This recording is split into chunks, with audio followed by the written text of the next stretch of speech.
नमस्कार दोस्तों, welcome to my YouTube channel Pal Ranjit blog. दोस्तों, जब भी हमारी कोई बीमा पॉलिसी मैच्योर होती है या फिर इंश्योर्ड की डेथ होती है, उस कंडीशन में हमें बीमा कंपनी में क्लेम करना होता है हमारे मूलधन बीमे कवर को प्राप्त करने के लिए। तो दोनों ही कंडीशन में अलग अलग प्रोसीजर के माध्यम से और उसके अलग डॉक्यूमेंट्स की रिक्वायरमेंट होती है जब हमें इंश्योरेंस कंपनी में क्लेम करना होता है। तो वो क्या प्रोसेस है और क्या डॉक्यूमेंट्स लगेंगे, उसी के बारे में आज की इस वीडियो में हम देखने वाले हैं। तो दोस्तों, अगर अभी आप चैनल पर नए हैं तो चैनल को सब्सक्राइब करके बेल आइकन की बटन दबाएं ताकि नेक्स्ट वीडियो जो भी अपलोड हुई इस चैनल पर उसका भी नोटिफिकेशन सबसे पहले आपके पास आए। दोस्तों, लाइफ इंश्योरेंस के अंदर दो ही प्रकार के क्लेम प्रोसीजर होते हैं, एक मैच्योरिटी क्लेम और एक डेथ क्लेम। इन दोनों के ही क्या प्रोसीजर हैं ये देखते हैं।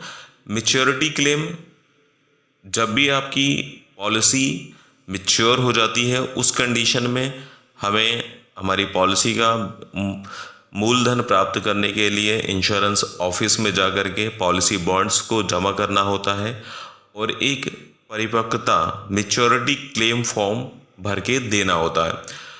उसके बाद इंश्योरेंस कंपनी आपका सम इंश्योर्ड आपके अकाउंट में या तो ट्रांसफ़र कर देती है या फिर उसके लिए आपके नाम का एक चेक इशू करके आपको दे देती है।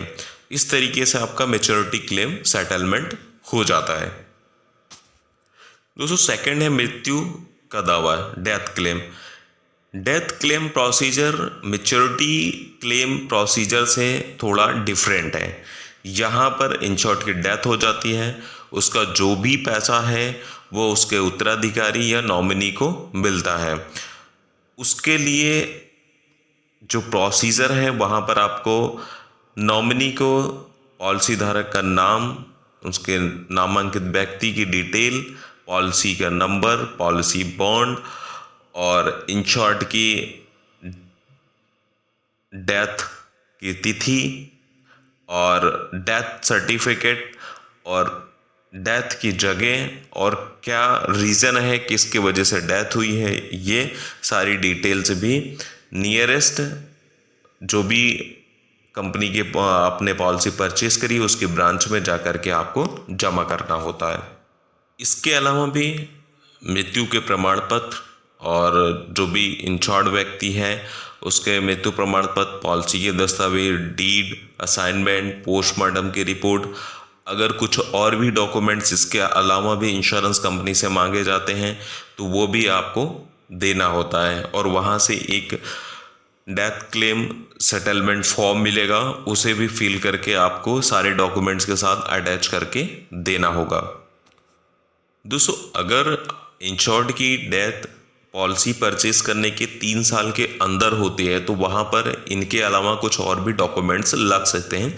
यदि इंश्योर्ड हॉस्पिटल में एडमिट था और वहीं पे उसकी डेथ होती है तो अस्पताल का भी प्रमाण पत्र, दाह संस्कार का प्रमाण पत्र, अगर वो जॉब पे था तो वहाँ पर जब उसकी नियुक्ति हुई है ऑफर लेटर, उसके भी प्रमाण पत्र उसको देने होंगे। साथ ही अगर कुछ और रिक्वायरमेंट होती है तो वो भी इंश्योर्ड के नॉमिनी या उत्तराधिकारी को फुलफिल करके जमा करना होता है। जब भी ये सारे डॉक्यूमेंट्स आपके इंश्योरेंस कंपनी के ब्रांच में जमा हो जाते हैं उसके बाद IRDA के मिनिमम 2002 के अनुसार व्यक्ति का जो दावा क्लेम है वो 30 डेज़ के अंदर सेटलमेंट होना रहता है। अगर उससे ज़्यादा डिले होता है तो आप ब्रांच में जाकर के बीमा कंपनी के जो भी कॉन्ट्रैक्ट अधिकारी हैं उनसे मिल करके आप बात कर सकते हैं, लेकिन आपका जो क्लेम सेटलमेंट है वो 30 डेज़ के अंदर टैट के अंदर हो जाना चाहिए। उससे डिले होता तो आप उसके लिए जानकारी ब्रांच में जा कर के ले सकते हैं।